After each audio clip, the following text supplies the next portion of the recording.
أكتر من 20 طن مجزئات: صندوق، كبد وقوانص، فيليه، أجنحة، شاورما، هياكل.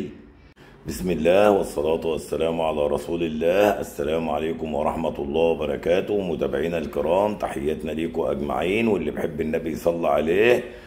معانا أكتر من 20 طن مجزئات، منهم 850 فراخ شوايات، و850 900 و900 950 و950 كيلو، وكيلو كيلو و100 وكيلو كيلو و200 و200 300 و300 400 و400 نص.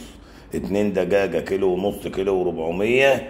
اوراق 700 جرام، فيليه 800 جرام، فيليه كيلو 4 قطع، فيليه كيلو 5 قطع، فيليه كيلو 6 قطع.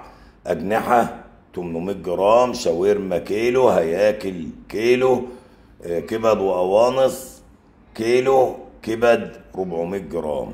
حوالي 20 طن موجودين، وذبح حلال، وشغل نظيف وجميل، وشغل مميز وممتاز. الفاتورة بتاعتهم موجودة في آخر الفيديو، وطبعا شغل مميز وممتاز لتجار اللحم.